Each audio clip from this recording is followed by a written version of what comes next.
ಕಾಂಗ್ರೆಸ್ ಪಕ್ಷದ ಸತೀಶ್ ಜಾರಕಿಹೊಳಿ ಅವರು RSS ನ ಪರ ಬ್ಯಾಟಿಂಗ್ ಬೀಸಿದ್ದಾರೆ.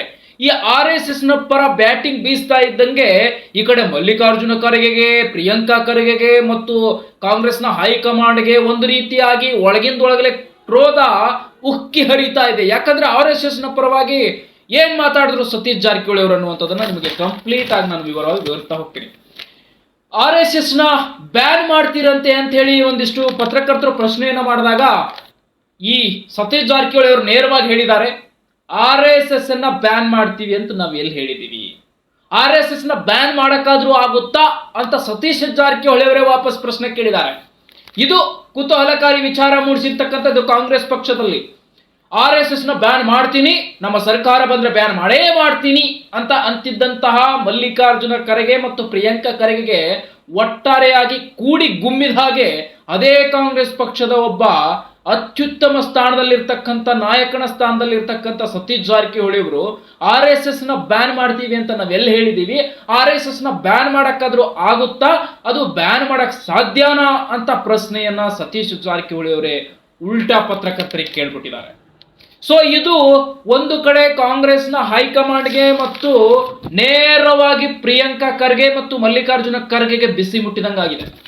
ಮತ್ತು ಕಾಂಗ್ರೆಸ್ನ ಹೈಕಮಾಂಡ್ ಒಂದು ನೀತಿ ನಿಯಮಗಳನ್ನ ಸತೀಶ್ ಜಾರಕಿಹೊಳಿ ಉಲ್ಲಂಘನೆ ಮಾಡಿದಂಗಾಗಿದೆ. ಯಾಕಂದ್ರೆ ಯಾವಾಗಲೂ ಕೂಡ RSS ಅನ್ನ ವಿರೋಧಿಸ್ತಾ ಬಂದಂತ ಕಾಂಗ್ರೆಸ್ ಪಕ್ಷ ಇದೀಗ ಸಡನ್ ಆಗಿ ಸತೀಶ್ ಜಾರಕಿಹೊಳಿ ಅವರು ಈ ರೀತಿ ಮಾತನಾಡಿದ್ದು ಒಳಗಿಂದೊಳಗಲೆ ಈಗಾಗಲೇ ಕ್ರೋಧಗಳು ಉಕ್ಕಿ ಹರಿತಾ ಇದೆ ಸತೀಶ್ ಜಾರಕಿಹೊಳಿ ಮೇಲೆ ಕಾಂಗ್ರೆಸ್ ಪಕ್ಷದ ಒಂದಿಷ್ಟು ಮುಖ್ಯ ನಾಯಕರದು. ಅದರಲ್ಲಿ ಪ್ರಿಯಾಂಕಾ ಖರ್ಗೆ ಅಂತೂ ಸಿಡಿದೆದ್ದು ಮಾತನಾಡಿರುವಂತಹ ರೀತಿಯಲ್ಲಿ ಕಾಣಿಸ್ತಾ ಇದೆ. ಆದ್ರೆ ಸತೀಶ್ ಜಾರಕಿಹೊಳಿ ಅವರಿಗೆ ಮಾತನಾಡ್ಲಿಕ್ಕೆ ಆಗಲ್ವಲ್ಲ, ಯಾಕಂದ್ರೆ ಮುಂದಿನ ಅಹಿಂದ ನಾಯಕನಾಗಿ ಅವರನ್ನ ಈಗ ಕಾಂಗ್ರೆಸ್ ಪಕ್ಷ ಒಪ್ಪಿಕೊಂಡಿದೆ. ಸೊ ಹಾಗಾಗಿ ಪ್ರಿಯಾಂಕಾ ಖರ್ಗೆ ಯಾವಾಗಲೂ ಕೂಡ ಹೇಳ್ತಾ ಇದ್ದ, ನಾವು RSS ನ ಬ್ಯಾನ್ ಮಾಡ್ತೀವಿ, ಯಾಕಂದ್ರೆ ನಮಗೆ ಸೊ ಆ ಒಂದು ಇದೆ ಶಕ್ತಿ, ಸರ್ಕಾರ ಬಂದ್ಬಿಟ್ರೆ ಮಾಡ್ತೀವಿ ಅಂತ ಹೇಳಿ ಗೊಬ್ಬೆ ಹಾಕ್ತಾ ಇದ್ದಂತ ಈ ಪ್ರಿಯಾಂಕಾ ಖರ್ಗೆಗೆ ಈಗ ಅದೇ ಪಕ್ಷದ ಮುಖ್ಯ ಸ್ಥಾನದಲ್ಲಿರ್ತಕ್ಕಂಥ ಮತ್ತು ಈ ಸತೀಶ್ ಜಾರಕಿಹೊಳಿ ಅವರ ಈ ನಡೆ ಇತ್ತಲ್ಲ, RSS ನ ಬ್ಯಾನ್ ಮಾಡಕ್ಕಾಗತ್ತಾ, ಬ್ಯಾನ್ ಮಾಡ್ತೀವಿ ಅಂತ ಎಲ್ಲಿ ನಮ್ಮ ಸರ್ಕಾರ ಹೇಳಿದೆ, ಮತ್ತು ಆ ಒಂದು ಸ್ವಯಂ ಘೋಷಿತವಾಗಿರ್ತಕ್ಕಂಥ ಒಂದು RSS ಅಂತಕ್ಕಂಥ ಸಂಘವನ್ನ ಬ್ಯಾನ್ ಮಾಡ್ಲಿಕ್ಕಾದ್ರೂ ಆಗುತ್ತಾ, ಅದು ಸಾಧ್ಯನಾ ಅಂತ ಸತೀಶ್ ಜಾರಕಿಹೊಳಿ ಅವರೇ ಈ ಮಾತನ್ನ ಕೇಳ್ತಾರೆ. ಆಗ ಇಡೀ ಒಂದು ಕಾಂಗ್ರೆಸ್ ಪಕ್ಷದಲ್ಲಿ ಸಂಚಲನ ಮೂಡಿಸಿರುವಂತಹ ಒಂದು ಬಹು ದೊಡ್ಡ ಹೇಳಿಕೆ. ಇದರ ಒಂದು ಲೆಕ್ಕಾಚಾರವಾಗಿ ಒಂದು ಮೀಟಿಂಗ್ ಅನ್ನ ಕೂಡ ಮಾಡುವ ಸಾಧ್ಯತೆ ಇದೆ ಅನ್ನುವಂಥದ್ದು ಕೇಳಿ ಬರ್ತಾ ಇದೆ. ಅಂದ್ರೆ ಕಾಂಗ್ರೆಸ್ನ ಹೈಕಮಾಂಡ್ನವರು ಮಲ್ಲಿಕಾರ್ಜುನ ಖರ್ಗೆ, ಪ್ರಿಯಾಂಕಾ ಖರ್ಗೆ ಇವರಿಬ್ರು ಯಾಕೆ ಮೇನ್ ಬರ್ತಾರೆ ಅಂದ್ರೆ RSS ನ ಬ್ಯಾನ್ ಮಾಡಬೇಕು ಅನ್ಕೊಂಡಂತ ಮುಖ್ಯ ಕಾಂಗ್ರೆಸ್ ಪಕ್ಷದ ನಾಯಕರು ಇವರು, ಪ್ರಿಯಾಂಕಾ ಖರ್ಗೆ ಮತ್ತು ಮಲ್ಲಿಕಾರ್ಜುನ ಖರ್ಗೆ ತಂದೆ ಮಗ. ಸೊ ಇವರು RSS ನ ಬ್ಯಾನ್ ಮಾಡ್ತೀವಿ, ನಮ್ಮ ಸರ್ಕಾರ ಕೇಂದ್ರದಲ್ಲಿ ಬಂದ್ರೆ ಅಂತ ಹೇಳ್ತಾ ಇರುವಂತ ಪ್ರಿಯಾಂಕಾ ಖರ್ಗೆಗೆ ಅದೇ ಪಕ್ಷದ ಸತೀಶ್ ಜಾರಕಿಹೊಳಿ ಗುಮ್ಮಿದ್ದಾರೆ ಅಂತಂದ್ರೆ ಹೆಂಗ್ ಗುಮ್ಮಿದ್ದಾರೆ ಅದನ್ನ ಹೇಳಿಕ್ಕೂ ಆಗ್ತಾ ಇಲ್ಲ, ಅಷ್ಟು ಆ ರೀತಿ ಗುಮ್ಮಿ ಕಳಿಸಿದ್ದಾರೆ. RSS ನ ಬ್ಯಾನ್ ಮಾಡಕ್ಕಾಗತ್ತಾ ಅನ್ನುವ ಪ್ರಶ್ನೆ ಬಂತು. ಅದು ಇದ್ದಕ್ಕಿದ್ದಂಗೆ ಸತೀಶ್ ಜಾರಕಿಹೊಳಿ ಅವರ ಬಾಯಲ್ಲಿ ಹೇಗ್ ಬಂತು, RSS ನ ಬ್ಯಾನ್ ಮಾಡ್ತೀವಿ ಅಂತ ನಾವೆಲ್ಲಿ ಹೇಳಿದೀವಿ? ಈ ಹಿಂದೆ ನಾವು ಗಮನಿಸಿದಂತ ಟೈಮಿಂಗ್ ನಲ್ಲೂ ಈ ಏನು ಪ್ರಧಾನಮಂತ್ರಿ ಒಂದು ಆಯ್ಕೆ ಆಗ್ತಿರ್ತಕ್ಕಂಥ ಸಂದರ್ಭದಲ್ಲಿ ಏನು ಚುನಾವಣೆ ಆಯ್ತಲ್ಲ, MP ಕೇಂದ್ರ ಚುನಾವಣೆ ಆದಂತ ಸಂದರ್ಭದಲ್ಲಿ ಯಾರು ಮುಖ್ಯಮಂತ್ರಿ ಆಗ್ತಾರೆ, ಯಾರು ಕುತ್ಕೋತಾರೆ, ಏನೇ ಮೆಜಾರಿಟಿ ಏನ್ ಕತೆ ಅನ್ನೋ ಅಷ್ಟರಲ್ಲೇ ಸತೀಶ್ ಜಾರಕಿಹೊಳಿ ಅವಾಗ್ಲೂ ಕೂಡ ಬಹಿರಂಗವಾಗಿ ಮಾತನಾಡಿದ್ರು, ನರೇಂದ್ರ ಮೋದಿ ಅವ್ರದೇ ಮೆಜಾರಿಟಿ ಆಗತ್ತೆ, ಅವರೇ ಮುಖ್ಯಮಂತ್ರಿ ಆಗ್ತಾರೆ ಈ ಬಾರಿಯೂ ಕೂಡ ಅಂತ. ಇನ್ನ ನರೇಂದ್ರ ಮೋದಿ ಅವರು ಕುತ್ಕೊಂಡಿರ್ಲಿಲ್ಲ PM ಒಂದು ಪ್ರಧಾನಮಂತ್ರಿ ಕೂರ್ಚಿ ಮೇಲೆ, ಪ್ರೈಮ್ ಮಿನಿಸ್ಟರ್ ಚೇರ್ ಮೇಲೆ ಅವ್ರು ಇನ್ನೂ ಕುತ್ಕೊಂಡಿರ್ಲಿಲ್ಲ. ಆವಾಗ್ಲೇನೆ ಡೈರೆಕ್ಟ್ ಆಗಿ ಹೇಳ್ಬಿಟ್ಟಿದ್ರು ಸತೀಶ್ ಜಾರಕಿಹೊಳಿ ಅವರು, ಇಲ್ಲ ಮೆಜಾರಿಟಿ ಆಗೋದು BJP ಇದೆ, ನರೇಂದ್ರ ಮೋದಿಜಿ ಅವರೇ ಮತ್ತೆ ಪ್ರಧಾನಮಂತ್ರಿ ಆಗ್ತಾರೆ, ಅದು ಡೆಫಿನೆಟ್ಲಿ ಅದು ಗೊತ್ತಿರೋದೇ ವಿಚಾರ ಅಂತೇಳಿ. ರಾಹುಲ್ ಗಾಂಧಿ ಅವರು ಇನ್ನೂ ನಾನು ಆಗ್ತೀನಿ ಅಂತ ಅನ್ಕೊಂಡು ಓಡಾಡ್ತಾ ಇದ್ರು ಆ ಕಡೆ ಈ ಕಡೆ.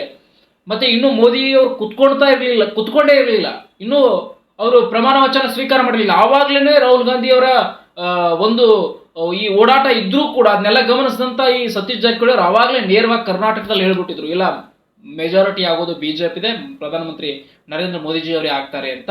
ಈ ರೀತಿ ಬಹಳ ರೆಸ್ಪೆಕ್ಟ್ ಆಗಿ ಮಾತನಾಡಿ ಹೇಳಿದ್ರು ಸತೀಶ್ ಜಾರಕಿಹೊಳಿ ಅವರು. ಸೊ ಈಗಲೂ ಕೂಡ ಅದೇ ರೀತಿಯಾದಂತಹ ಓಪನ್ ಸ್ಟೇಟ್ಮೆಂಟ್ ಕೊಟ್ಟಿರ್ತಕ್ಕಂಥ ಸತೀಶ್ ಜಾರಕಿಹೊಳಿ ಎಲ್ಲೋ ಅಂಜಿ ಅಳಿಕೆ ಕೊಡೋದಲ್ಲ, ಸ್ಟೇಟ್ಮೆಂಟ್ ಓಪನ್ ಸ್ಟೇಟ್ಮೆಂಟ್ ಕೊಟ್ಟಿರ್ತಕ್ಕಂಥದ್ದು. ಏನಪ್ಪ ಅಂದ್ರೆ RSS ನಾವು ಬ್ಯಾನ್ ಮಾಡಕ್ ಆಗುತ್ತಾ, ಅದನ್ನ ಬ್ಯಾನ್ ಮಾಡ್ತೀವಿ ಅಂತ ಯಾರು ಹೇಳಿದ್ದಾರೆ? ನಮ್ಮ ಸರ್ಕಾರ ಹೇಳಿದ್ಯಾ? ಅಥವಾ ಸ್ವಯಂ ಘೋಷಿತವಾಗಿರ್ತಕ್ಕಂಥ RSS ಬ್ಯಾನ್ ಮಾಡಕ್ ಯಾರ ಕೈಯಿಂದ ಸಾಧ್ಯ ಇದೆ? ಅದನ್ನ ಯಾರ ಕೈಯಿಂದ ಸಾಧ್ಯ ಇದೆ ಅದನ್ನ ಮಾಡ್ತಾರೆ, ಅದು ಯಾರ ಕೈಯಿಂದನೂ ಸಾಧ್ಯ ಇಲ್ಲ ಅಂತ ಕೂಡ ಸತೀಶ್ ಜಾರಕಿಹೊಳಿ ಸ್ಪಷ್ಟಪಡಿಸಿದ್ದಾರೆ. ಇದು ಕಾಂಗ್ರೆಸ್ನಲ್ಲಿ ಒಂದಿಷ್ಟು ಕೆಂಡಾಮಂಡಲಕ್ಕೆ ಮತ್ತು ಸತೀಶ್ ಜಾರಕಿಹೊಳಿ ಅವರ ಮೇಲೆ ಕೆಣ್ಣು ಕೆಂಪಾಗಿಸುವಂತ ಒಂದಿಷ್ಟು ನಾಯಕರಿದ್ದಾರೆ. ಅದು ಯಾರ್ಯಾರು ಅನ್ನುವಂಥದ್ದು ನಿಮಗೆ ಈಗಾಗಲೇ ನಾನು ಹೇಳಿದ್ದೀನಿ. ಇದು ಸಿದ್ದರಾಮಯ್ಯನವ್ರಿಗೂ ಕೂಡ ಸ್ವಲ್ಪ ಬಿಸಿ ತಟ್ಟಿರ್ತದೆ, ಮತ್ತು ಆಮೇಲೆ ಮಲ್ಲಿಕಾರ್ಜುನ್ ಖರ್ಗೆ ಕೂಡ ಬಿಸಿ ತಟ್ಟಿದೆ, ಪ್ರಿಯಾಂಕಾ ಖರ್ಗೆ ಕೂಡ ಬಿಸಿ ತಟ್ಟಿದೆ, ಜಮೀರ್ ಅಹಮದ್ ಖಾನ್ಗೂ ಕೂಡ ಇದು ಬಿಸಿ ತಟ್ಟಿದೆ. ಕಾಂಗ್ರೆಸ್ ಪಕ್ಷದಲ್ಲಿ ಇನ್ನೂ ಬಹಳಷ್ಟು ನಾಯಕರಿಗೆ ಇದು ಬಿಸಿ ಮುಟ್ಟಿದೆ. ಈ ರೀತಿ ಸತೀಶ್ ಜಾರಕಿಹೊಳಿ ಅವರ ನಡೆ ಒಂದು ರೀತಿಯಾಗಿ ಕಾಂಗ್ರೆಸ್ ಪಕ್ಷದಲ್ಲಿ ಒಂದು ಸಂಚಲನ ಮೂಡಿಸುವ ರೀತಿಯಾದಂತಹ ಒಂದು RSS ಬಗ್ಗೆ ಆಡಿರುವಂತಹ ಈ ಮಾತು ಬಹಳ ಸಂಚಲನಕರವಾಗಿ ಮೂಡಿ ಬಂದಿರತಕ್ಕಂತ ಮಾಹಿತಿ ಇದು.